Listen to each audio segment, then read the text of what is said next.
Hi guys, so this is Vijay Mishra and I have cleared examinations like SBI PO and IBPS PO of 2020 batch. So मैंने कैसे paper को attempt किया SBI का IBPS का, वो जो 1 घंटे का प्री का एग्ज़ाम होता है, 3 घंटे का मीन्स का होता है, उसको आप कैसे अटेम्प्ट करते हो, उस टाइम ड्यूरेशन को कैसे आप सहते हो, कैसे आगे काम करते हो, वो मैटर करता है. तो आज मैं अपने साथ आप लोग के साथ अपनी स्ट्रैटेजी शेयर करूँगा.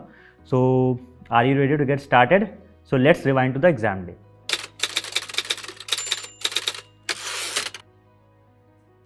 सो the night before exam day. देखो एग्ज़ाम के एक दिन पहले, जैसे आप लोग जानते हो कि मैं आप लोग को बताता हूँ हमेशा कि एग्ज़ाम के एक दिन पहले मैं पढ़ना प्रेफर नहीं करता, क्योंकि जो पिछली आपकी नाइट होती है, एग्ज़ाम की प्रीवियस नाइट होती है, उस टाइम अपने आप को, दिमाग को काम रखना होता है, शांत रखना होता है. अगर आप मॉक टेस्ट लगाओगे तो वो जो हड़बड़ी में ना आपके दिमाग में वो सब चीज़ें चलती रहेंगी, क्वेश्चन चलते रहेंगी, तो वो चीज़ें नहीं करनी. मैं क्या करता था, शाम को 5 बजे तक पढ़ लिया जो पढ़ लिया, उसके बाद आओ मॉक ये अपना एडमिट कार्ड या फिर जो भी एसेंशियल रिक्वायरमेंट्स है वो सब चेक कर लो, थोड़ा बैठो, दोस्तों के साथ हैंग आउट करो, बातें करो, जो भी करना है करो, सो जाओ, नींद नहीं आ रही कुछ अच्छी मूवी देख लो, but don't study. So morning of the exam day. देखिए जब भी मेरा एग्ज़ाम होता है तो जनरली कब या तो मॉर्निंग शिफ्ट में होगा या फिर दोपहर की शिफ्ट में, कभी भी अगर हो तो पढ़ना तो कुछ नहीं है, पढ़ता तो मैं वैसे भी नहीं था. लेकिन जैसे मान लो मेरा अगर मॉर्निंग में 7 से 8 बजे एग्ज़ाम है तो आई विल मेक श्योर कि पहली बात तो मैं आई टेक अ बाथ और उसके बाद मैं जाता था पेपर देने, क्योंकि उससे क्या होता है कि आपकी बॉडी थोड़ा रिलैक्स फील हो जाती है, काम डाउन हो जाती है, अच्छे से फंक्शन करती है. अगर दोपहर में पेपर है तो मैं सब कुछ प्रिपेयर होकर तैयार होकर बैठ जाता था, 2-3 घंटे बैठ के सिर्फ शांति से सोचता था, या फिर कुछ चीज़ें अगर मुझे देखनी होती थी तो एक बार मैं उसको गो थ्रू कर लेता था. और जैसे मान लो जो एनालिसिस वगैरह हो रही होती हैं, लाइक जो टीचर्स वगैरह कराते हैं कि या ये पेपर में आया, इतना अटेम्प्ट अच्छा है, पेपर का एक होता है जैसे बोलते हैं ना कि रुझान किधर है, पेपर का रुख किधर है, टफ जा रहा है, ईजी जा रहा है, तो थोड़ा सा हमको वो बस देखना होता है. And that's it. आप सिंपल से जाके पेपर अटेम्प्ट करो.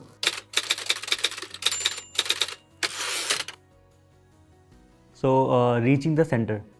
अब देखिए होता क्या है, जैसे मान लो कि जब आप सेंटर पे पहुंचते हो, जैसे मैं जब सेंटर पे पहुंचता था तो इतने ज़्यादा वहाँ पे इतने सारे लोग होते हैं, आप उनको देखते हो ना तो आपके अंदर एक फेयर आता है कि यार मतलब रियली में कंपटीशन तो बहुत ज़्यादा है.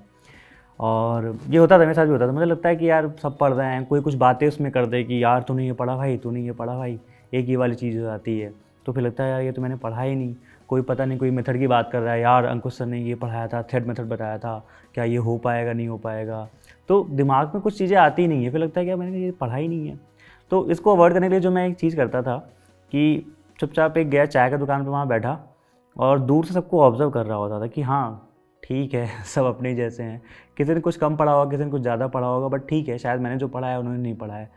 तो चुपचाप अपने आप को आइसोलेट कर लो, जाके चाय का दुकान में बैठो और वहाँ पे शांति से जब तक एंट्री स्टार्ट ना हो जाए तब तक वहीं बैठे रहो. और फिर जब एंटर करोगे तो आपका वो एडमिट कार्ड वगैरह चेक करेंगे, वो उनको दिखा दो, उसके बाद जाओगे आईडी चेक करेंगे, फिर हम अंदर जाते हैं तो बायोमेट्रिक होता है. बायोमेट्रिक के बाद जब आप सेंटर पे पहुंचते हो, रूम में पहुंच जाते हो, तो वहाँ पे सब लोग बैठे होते हैं, काफ़ी बड़ा सेंटर होता है और फिर उसमें बायोमेट्रिक चल रहा होता है आपका, कभी कभी रेटिना टेस्ट होता है, ये सब देखते हैं वो. और हाफ़ एन आवर का टाइम आपको लगभग वहाँ भी मिलता है, ठीक है, 20 से 25 मिनट मिलता है एक्स्ट्रा, उसके बाद आपका पेपर स्टार्ट होता है.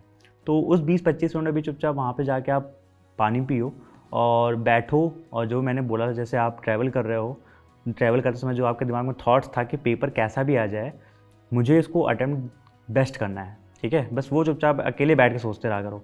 वहाँ पे जो आसपास के लोग हैं ना, उनसे बात करनी है, नहीं उनके कुछ सुनना है कि उन्होंने ज़्यादा पढ़ा है और उन्होंने कम पढ़ा है, दिमाग में फालतू के थॉट्स नहीं लाने. Just sit alone and think about your exam.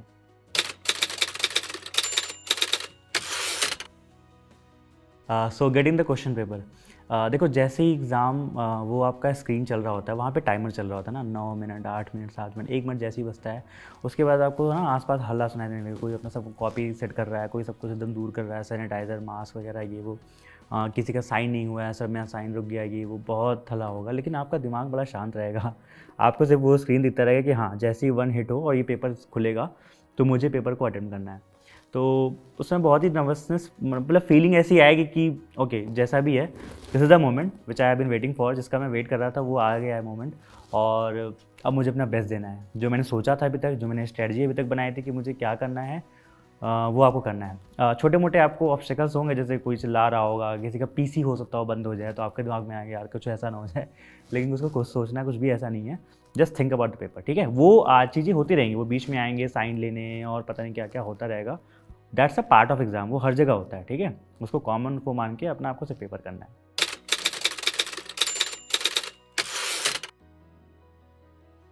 Paper attempting strategy, अभी आपको पेपर मिल गया नहीं, और उसके बाद आपके पास 1 घंटे बचते हैं। अब देखो इसमें होता क्या है कि सबसे पहले आपका इंग्लिश सेक्शन खुलता है, हमेशा ऐसे ही होता है, इंग्लिश खुलेगा, फिर क्वांट आएगा, फिर रीजनिंग आएगा। आपने हज़ारों मॉक टेस्ट लगाए होंगे, सॉल्व पेपर किए होंगे, सब कुछ किया होगा, अपना दिमाग में स्ट्रेटजी आप बना के आए हो। बट कई बार है ना, हमको एग्ज़ाम की सिचुएशन के हिसाब से अपने आप को मोड करना होता है। फॉर एग्जाम्पल, आपने इंग्लिश उठाया, आपने पहला क्वेश्चन किया, आपसे नहीं हुआ, दूसरा किया, वो भी नहीं बना, तीसरा किया, वो भी नहीं बना, तो उस पॉइंट पर ना आप पैनिक कर जाते हो कि अरे यार मुझसे कुछ हो नहीं रहा है, ये है वो है। तो इसका ना एक बहुत ही बढ़िया तरीका है जो मैं विच आई यूज़ टू फॉलो, कि द आर्ट ऑफ स्किपिंग। आपको पेपर में क्वेश्चंस को स्किप करना आना चाहिए। जैसे इंग्लिश आता है, तो इंग्लिश में सबसे पहले आपको क्या करना है, कोशिश करो कि जो आपके स्कोरिंग वाले नंबर्स है, लाइक एरर्स हो गया, कुछ वोकैब वाला पोर्शन हो गया, अगर क्लरिकल का एग्ज़ाम है या फिर कुछ वैसा एग्ज़ाम है जिसमें आपकी आरसी आती है फैक्चुअल बेस्ड, उस तरह की आरसी है, तो पहले उसको अटेम्प्ट कर लो। उसके बाद आप जाओ आरसी वाले और जो टफ सेक्शंस होते हैं। सिमिलरली गोइंग विद क्वांट्स, तो क्वांट्स में जैसे मैं आप लोग को बताता हूँ कि क्वांट्स में करना है क्या आप लोग को, कि जो स्कोरिंग सेक्शंस हैं, लाइक नंबर सीरीज़ हो गया, आपका मिसिंग नंबर हो गया, रॉन्ग नंबर हो गया, सिंप्लीफिकेशन, क्वाड्रेटिक इक्वेशन, ये सारे आपको पहले करने होते हैं, क्योंकि अगर आपने इनसे मार्क्स फेच कर लिए तो वो आपका कॉन्फिडेंस बूस्ट कर देंगे कि हाँ at least I have attempted 15 questions, 15-20 question तो यहाँ बन गए हैं, अब जो मैं करूँगा ये मुझे ऐड ऑन देगा, ठीक है। तो इसलिए कभी भी टफ क्वेश्चन को, या फिर जैसे मान लो डीआई आती है आपकी, किसी हार्ड डीआई को नहीं पिक करना, अर्थमेटिक क्वेश्चंस को नहीं करने, पहले आपको अटेम्प्ट करना है ये सारे जो मैं बोल रहा हूँ स्पीड बेस्ड, और उसके बाद आपको जंप करना है अपनी डीआई पे। अच्छा, डीआई में भी क्या होता है, 3 तरह की डीआई होती है बेसिकली। जो आपकी डीआई आएंगी उसमें से एक डीआई होगी जो फैक्चुअल बेस्ड होगी, छोटे मोटे इक्वेशंस होंगे, परसेंटेज होंगे और रेशियोज होंगे, वो आप मन में कर सकते हो, तो पहले उनको करने की कोशिश करो। उसके बाद आपका आएगा कोई मीडियम लेवल की डीआई होगी, फिर हाई लेवल की डीआई होगी। हाई लेवल डीआई को आपको टच भी नहीं करना, उसके पहले आपको कर लेना है अर्थमेटिक के क्वेश्चंस। देखो अर्थमेटिक आप लोग पूछते हो कि सर क्या मुझे स्किप कर देना चाहिए, आपको अर्थमेटिक बिल्कुल भी स्किप नहीं करना चाहिए। अगर आपने पढ़ रखा है तो जस्ट एक बार उनको गो थ्रू कर लो कि आप उनको सही से कर पा रहे हो नहीं कर पा रहे हो। उसमें भी ऐसे क्वेश्चन होते हैं जो कि अटेम्प्टेबल होते हैं, कर सकते हो उनको आप। Now going to reasoning section, reasoning section में भी मैं यही सेम चीज़ बोलूँगा, क्योंकि देखो वहाँ भी क्या होता है कि आपका जो रीजनिंग आता है, पजल्स वगैरह आते हैं, 4 से 5 पजल्स आ सकते हैं, ठीक है। उन पजल्स को क्या करना है कि आपको अभी होल्ड पे करो, जो स्कोरिंग सेक्शंस हैं, लाइक इनइक्वालिटी हो गया, सिलोजिज्म हो गया, हमको पता है कि जब भी कुछ चीज़ें आते हैं हमको बहुत फास्ट कर लेते हैं, उनको करो, वो आपका मार्क्स बैकअप बना देंगे कि हाँ भाई 10-15 नंबर का आपने कर रखा है। Then go to puzzles. Puzzles में भी सारे पजल्स को देखो, एक बार देख लो, उसमें करना क्या होता है कि आप उनको मार्क कर दो, जब भी आपको कोई पजल दिखे उसको वहाँ पे मार्क कर दो, और हर पजल में जाओ, एक बार जस्ट रीड करो उसको, वो आपको समझ में आ जाएगा। अच्छा वेरिएबल्स कम हैं, सब कुछ आपको दिमाग में इमेज बन जाएगी, हाँ ये ऐसे होगा, उसको पहले अटेंड करो। कोई पजल आपने पढ़ी, समझ भी नहीं है ये क्या था, फर्स्ट बार मान लिया आपने रीड किया और आपको पहली बार में समझ भी नहीं आया कि वो था क्या, उसको वहाँ पे छोड़ दो, उसको लास्ट के लिए रखो, ठीक है। तो इस तरह से आप अपने प्रीलिम्स के पेपर की स्ट्रैटेजी बना सकते हो। सो देखिए फिर आता है आपका मेंस का एग्जामिनेशन। उसमें पैटर्न कुछ ऐसा होता है कि पहले आपकी रीजनिंग आएगी, फिर डीआई आती है, फिर आपकी जनरल अवेयरनेस आती है, फिर आपकी इंग्लिश आती है। ओके, सो रीजनिंग में क्या होता है, जैसे मान लो रीजनिंग वहाँ पे क्या है कि जो आपके पजल्स आएंगे वो बड़े होंगे, 2-2 मार्क्स के होंगे। इनइक्वालिटी भी शायद थोड़ा आपके टफ आए। सिलोजिज्म कुछ ऐसे आएंगे कि मान लो आपको 6 पार्ट्स में दिए हैं, आपको खुद बना के लिखना है, ठीक है। तो वहाँ भी आप ये पहले मेक श्योर करना कि जो 1 नंबर वाली पजल है या फिर वो ऐसे सिलोजिज्म, ऐसे इनइक्वालिटी, उनको पहले अटेम्प्ट कर लो। दूसरा, आपको मैं हमेशा बोलता हूँ क्रिटिकल रीजनिंग वाला पोर्शन, क्रिटिकल रीजनिंग अगर आप कर रखे होते हो तो उसको भी एक बार विजिट कर लो, क्योंकि क्रिटिकल रीजनिंग उतने टफ होती नहीं जितना आपने बना रखा है। उसको जाओ, उसको एक बार देखो, अटेम्प्ट करो, अगर वो आपसे हो जाती है तो फिर आप जो 2 नंबर वाली पजल है, क्योंकि वो हार्डेस्ट होती है, उसको करने का ट्राई करो। सिमिलरली डीआई में क्या आता है कि आपकी डीआई अच्छी डीआई आपकी आएगी, तो डीआई को पहले ना पिक करके जो आपके मिसिंग नंबर आते हैं, कुछ मिसिंग नंबर आते हैं, रॉन्ग नंबर आते हैं, बना के आएंगे, ठीक है, उनको पहले अटेम्प्ट कर लो, और उसके बाद आपकी सारी डीआई होती है तो डीआई को करो, ठीक है। डीआई में जो आपकी अर्थमेटिक बेस्ड जो नॉन मिसिंग डीआई है पहले उनको कर लो, और फिर बाद में मिसिंग डीआई, क्योंकि मिसिंग डीआई में क्या होता है कि आपको वेरिएबल्स लेके थोड़ा सा इक्वेशन बनानी पड़ सकती है, वो आपका टाइम खा जाएगी। And the third thing is general awareness. तो उसमें क्या करना है कि आप एक बार पूरा करते हुए पेपर को अटेम्प्ट कर लो। मान लो आपने 40 में से सिर्फ 20 अटेम्प्ट कर पाए। अब थोड़ा सा ये भी होता है ना कि हमको अपने अटेम्प्ट बढ़ाने हैं, तो कई बार आप, एक होता है ना कि मैं तुक्का नहीं बोलूँगा, बट एक होता है कि कैलकुलेटेड रिस्क लेके आप एक गेस कर सकते हो। आप जब नेक्स्ट टाइम क्वेश्चंस को देखने जा रहे हो तो उसमें ऐसे क्वेश्चन जैसे मान लो जिनमें आपको 2 ही लग रहा है कि हाँ इन दोनों में से कोई होगा, तो वहाँ पे एक चांस आप ले सकते हो। इस तरह से भी 4-5 क्वेश्चन को आपको अटेम्प्ट करना चाहिए, क्योंकि अगर आप अटेम्प्ट्स बहुत कम करोगे तो फिर सिलेक्शन में प्रॉब्लम हो जाती है। ठीक है, आप सोचोगे सर क्या बोल रहे हो, बट ये ऐसा होता है, आपको कई बार कैलकुलेटेड रिस्क लेनी पड़ती है गेसेस को लेके। और लास्ट में आपका आता है इंग्लिश। तो इंग्लिश में तो सिंपल सा आप पेपर जैसा भी आ रहा है आप उसको अटेम्प्ट करते जाओ। आरसी भी वहाँ पे अगर आपको टफ लग रही है तो वहाँ पे छोड़ दो उसको, और फिर आरसी को बाद में करना। बाकी सारे पेपर वैसे ही होते हैं जैसे आपका प्री में होते हैं।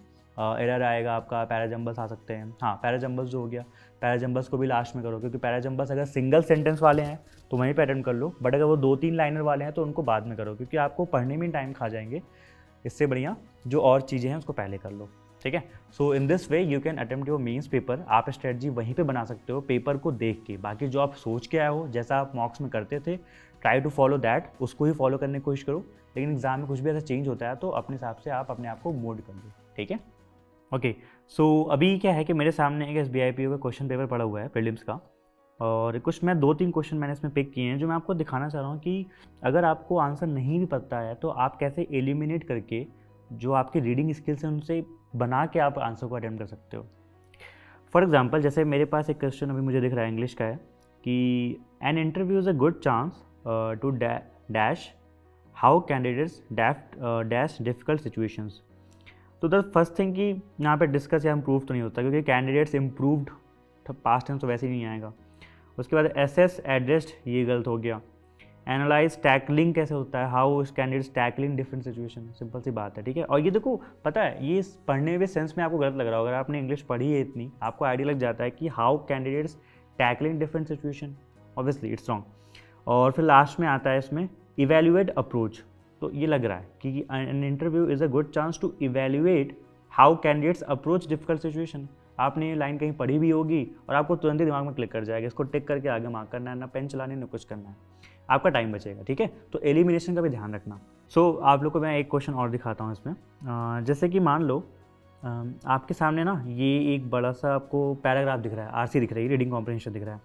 अब मान लो कि इतना बड़ा पैराग्राफ है, आपके पास टाइम नहीं है, आप इसको लास्ट में अटेम्प्ट कर रहे हो, लेकिन स्टिल आप इसके 6 में से 3 क्वेश्चन लास्ट के अटेम्प्ट कर सकते हो, क्योंकि वो वोकैब बेस्ड क्वेश्चन है और फिल इन द ब्लैंक्स है। कैसे, जैसे मान लो कि इसमें देखो ये जो 17, 18, 19, आप अगर ध्यान से देखो तो 15, 16, 17, 18, 19, आप इसमें 4 क्वेश्चन आए हैं, 4 में से 3 बिना आरसी पढ़े कर सकते हो। तो ये होता है स्मार्ट प्ले कि अगर आप मान लो आपके पास टाइम नहीं बचा तो आप पूरा आरसी पढ़ने के बजाय ये तीनों क्वेश्चन को अटेम्प्ट करो। अच्छा, अब कैसे है देखो, ये भी क्या है, 17 वो कैब बेस्ड है, 18 वो कैब बेस्ड है, 19 में फिल इन द ब्लैंक्स है। फिल इन द ब्लैंक्स देख लेते हैं, जैसे मान लो choose the most suitable word या phrase to fill in the given blank. Blank देखते कहाँ है भाई, बस आपको लास्ट में पढ़ना है, आपको अपने आप सेंस लग जाएगा। Like which is why this year I have dash on turning my findings into a social enterprise to empower businesses. Okay, ठीक है, कुछ करना चाह रहा है मतलब वो। ठीक है, परसिस्ट तो नहीं होगा, आई हैव है तो हैव के बाद तो परसिस्ट नहीं आएगा, सस्टेनिंग नहीं आएगा, हैव के बाद थर्ड फॉर्म आना चाहिए। सीज्ड आ सकता है, रेजिस्ट नहीं होगा, एम्बार्क्ड आ सकता है। ठीक है, अब सीज्ड मतलब होता है रोकना। So which is why this year I have seized on turning my finding. Okay, तो यहाँ पे क्या है कि उसको अपने बिजनेस को एम्पावर करना है, बढ़ाना है, तो आई डोंट थिंक कि वहाँ पे सीज्ड आएगा, ही विल एम्बार्क्ड मतलब उसको स्टार्ट करेगा, उस पर नई जर्नी को वो और बढ़ाएगा आगे। तो इस तरह से आप देखो, आप सिर्फ दिमाग लगा के अपना ये आरसी का क्वेश्चन अटेम्प्ट कर सकते हो। ठीक है, तो इस तरह से आप अपने पेपर को अटेम्प्ट कर सकते हो स्मार्टली। कि जैसे मान लो जो सारे क्वेश्चंस हैं, अगर आपने आरसी पूरा नहीं पढ़ पाए तो उसके वोकैब वाले क्वेश्चंस कर दो। इनइक्वालिटी है, उनको तो पेन उठाने की जरूरत भी नहीं है, मन में ये सब चीज़ें कर लो। तो ये सब चीज़ें अगर आप टाइम बचाओगे तो जो टफ क्वेश्चंस हैं, जो डिफिकल्ट क्वेश्चंस हैं, जो आप बोलते हो सर ये नहीं हो पाते, उनको जाके आप अच्छे टाइम दे के अटेम्प्ट कर सकते हो।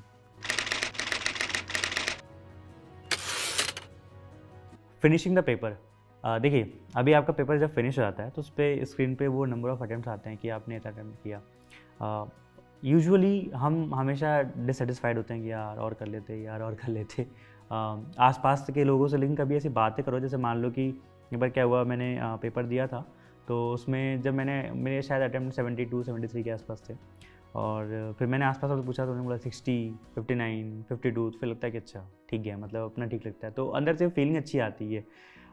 एक दो ऐसा भी हुआ है कि यार पेपर में अटेम्प्ट बहुत कम होता है, मुझे लगता है कि यार 60 है, बाउंड्री पे हैं, 60 सिर्फ किया, आसपास कोई बोल रहा है 62, 73, ये वो। तो कई बार ऐसा भी होगा कि लोग ज़्यादा आपको एक्सेजरेट करके बता देंगे, या फिर वो उतना उन्होंने शायद तुक्के मारे होंगे या वो, तो आपको उससे मतलब नहीं होना चाहिए। आप अपना जो भी आपने पेपर किया, अपना पेपर दो, ठीक है, जो बताया अच्छा ठीक है भाई, क्योंकि आपके अंदर एक होता ना फीलिंग आती है। जैसे मेरे अंदर जब मैंने 70 के ऊपर अटेम्प्ट कर लिया था तो मुझे बहुत अच्छा लगा कि चलो ठीक है, कट ऑफ जो है 50 के राउंड जाती है, 55 जाती है, तो ठीक है, हो सकता है जहाँ तक हो जाएगा, और हो गया था।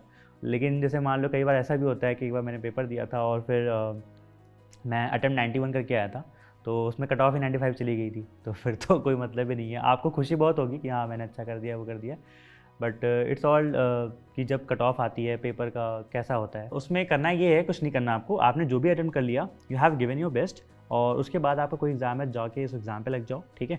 और उस समय आपको उसमें नर्वस होने की ज़रूरत नहीं है, ठीक है। मैं भी नर्वस हुआ था और मैं भी परेशान होता था, लेकिन ठीक है, जब लगता है कि हाँ हो गया है काम भर का, तो एक अंदर से फीलिंग आती है ना, अच्छी गुडी गुडी वाली फीलिंग कि हाँ अच्छा कर रखा है, ठीक है, तो वो वाली चीज़ है।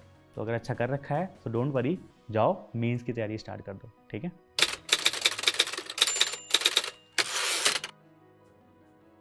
Coming out of the examination hall, देखो जैसे जब भी पेपर खत्म होता था ना, तो मैं हमेशा बाइक से आता था और अपना बाइक उठा के चुपचाप मैं घर पे चला जाता था, आराम से खाना वाना खाता था या फिर पिज़्ज़ा ऑर्डर कर लेता था। पहले बैठ के आराम से खाओ, क्योंकि आपने मेहनत की है यार, अपने आप को आप थोड़ा सा होता ना कि प्राइज़ डिज़र्व करते हो, अच्छा खाओ, अच्छा कुछ भी आप करो।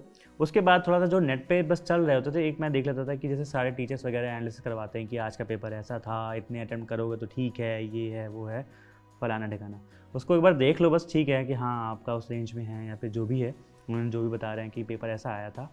क्योंकि एक क्यूरियोसिटी अंदर से होती है कि ठीक है मैंने इतना कर लिया तो और लोग क्या कर रहे हैं, तो उसको देख लो, उस रात को वहाँ पे वहीं पे ख़त्म कर दो, सो जाओ, एंजॉय करो, और नेक्स्ट डे से अपना मेंस की तैयारी पे लग जाना चाहिए आपको, क्योंकि आपको उस पर ज़्यादा फिर फोकस नहीं करना। जो आपने कर दिया है तो वो तो आप बदलोगे नहीं ना, नहीं बदल पाओगे। आपने 50 किया हो चाहे आपने 80 किया हो, जो आपने कर दिया वो वहीं पे डन, और फिर नेक्स्ट डे आपको मेंस के लिए लग जाना है। Okay, so final results. So मेरा जो रिज़ल्ट था, मेरा फाइनल जो BIPO का आया था, वो लगभग 16 मार्च को आया था, ठीक है। होली के बाद हम लोग घर पे आए थे, मतलब फ्लैट पे बेसिकली मैं बैठा था, मैं नोएडा में फ्लैट पे ही रहता था। तो 10-11 बजे के आसपास होता ना कि खबर आ जाती है कि हाँ रिज़ल्ट आ गए हैं। तो हम लोग सब लोग रूम में से बैठे थे, मैं मेरे फ्लैटमेट्स वगैरह हम लोग ऐसे बातें कर रहे थे, और तो मैंने बताया कि यार रिज़ल्ट आ गया है भाई, तू देख ले, क्योंकि ऐसा होता था कि जैसे कभी भी रिज़ल्ट आता तो मैं खुद नहीं देखता हूँ। तो मेरे फ्रेंड ने देखा और वो आके बोला कि चुपचाप मेरे पास आया, बिना हंसते हुए एकदम सीरियस मोड में, कह रहा भाई सुन। मैंने कहा हाँ भाई बता। कह रहा है तेरा तो हो गया, पार्टी कब देगा? मैंने कहा सच में? तो कह रहा हाँ भाई हो गया तेरा। तो ये होता ना कि मैं उतना कुछ ना कुछ कूदा था, ना उछला था, ना कुछ उतनी हंसी थी, बट अंदर से वो जो फीलिंग होती ना अच्छी वाली कि हाँ आई डिड इट, वो वाली फीलिंग बड़ी स्ट्रांग आई थी कि चलो ठीक है हो गया। सबसे पहले मम्मी को फ़ोन मिलाया, तो उनको बोला कि हाँ हो गया। तो वो उनको वीडियो कॉल ही उनकी आती है, उनका कभी ऑडियो कॉल नहीं आता। तो उनको जब भी वीडियो कॉल मैंने किया तो वो हंसने लगी, मतलब रोने लगी थी बेसिकली, और हंसते हुए कि चलो हो गया तुम्हारा फाइनली, इतने दिन तुम मेहनत कर रहे थे। So it was surreal feeling, वो फीलिंग बड़ी अच्छी होती है। और फिर उसके बाद तो लड़के जो होते हैं फ्लैट, वो आपको छोड़ते नहीं है। फिर बहुत मारा मुझे उस दिन, पता नहीं क्यों मारते, लेकिन ऐसा होता है वो, ठीक है। So that's the thing, feeling वो बहुत अच्छी होती है when you get the result, कि लगता है कि हाँ चलो। और इस बार तो प्रोसेस भी इतना फास्ट था कि हमारी ज्वाइनिंग, जैसे सोचो आप मानोगे नहीं, हमारा 3 को मेरा इंटरव्यू था, 16 को मेरा रिजल्ट आया, 23 को मेरा DV था, 30 मार्च को मैं SBI में था ज्वाइन करके, ठीक है। तो इतना फास्ट सब कुछ होता है कि आपको सेकंड में पता भी नहीं चलता है कि जब आप मतलब आपका रिजल्ट आया और आप बैंक में बैठे हो ऑफिसर के तौर पे, ठीक है। तो वो फीलिंग बड़ी अच्छी आती है। Finally I would like to say कि आप लोग तैयारी जो कर रहे हो एकदम अच्छे से करते रहो, और कभी भी ना अपना 100% देने से चूकना मत, क्योंकि ये चीज़ें मैं हमेशा रियलाइज़ करता हूँ। आप लोग को पता है कि मैंने जो पिछला IBPS PO वाला पेपर दिया था 19 वाला, उसमें मेरा इंटरव्यू में नहीं हुआ था, और उसके इंटरव्यू में नहीं होने के बाद जो मैंने एक चीज़ रियलाइज़ की थी, और वो पता है कि आप किसी और से शेयर नहीं करते हो, वो आपके अंदर ही आ जाता है कि यार कहीं ना आप अपना 100% नहीं दे पाए थे। बीच में कुछ ऐसी चीज़ें हो गई थी, आप इन्जॉय ज़्यादा कर रहे थे, घूम रहे थे, पार्टियाँ कर रहे थे, तो वो चीज़ें अवॉइड नहीं करनी। जो होती नहीं कि मामा मेंटालिटी, कि अगर आप जिस दिन लगे हो, अगर आप 6 महीने दे रहे हो तो 6 महीने आपको अपना 100% देना है। तो अपने अंदर बस आपको कन्विक्शन रखना है कि जो आप हार्डवर्क कर रहे हो वो आपके लिए फ्रूटफुल होगा, और बस जो ये हार्डवर्क है इसको करने में कहीं चूकना मत, पूरा 100% दे देना, ठीक है, 1% में कम नहीं होना चाहिए। मामा mentality. Well, this brought back so many memories and now it's time for you to take action। जो मैंने बताया है वो मेरी स्ट्रेटजी है। मैंने शायद कुछ ऐसी चीज़ें की हूँ जो कि आपको सूट ना करती हूँ। सो अपनी प्रिपरेशन को आप बनाए रखिए और जितना हो सकता है मॉक टेस्ट दे दीजिए। मैं आप लोग को हमेशा अपने चैनल पर बताता हूँ कि आप मॉक टेस्ट दो, आपके लिए वो ज़्यादा इंपॉर्टेंट है, क्योंकि आप जितने ज़्यादा मॉक टेस्ट दोगे उतना ज़्यादा प्रैक्टिस कर पाओगे कि आप कहाँ पे सही कर रहे हो या नहीं कर रहे हो। दूसरा, अपनी आप मॉक टेस्ट और इस प्रिपरेशन को कंटिन्यू करने के लिए आप अनअकैडमी वगैरह के मॉक भी यूज़ कर सकते हो। इनके मॉक्स पे अभी कुछ डिस्काउंट चल रहा है 10% का। You can use the code CTWT to avail 10% discount, और फिर मॉक्स लो, मॉक्स को अच्छे से लगाओ जिससे आप फर्दर अपनी प्रिपरेशन को और इन्हांस कर सकते हो। Well, that's the wrap up for today and all the best.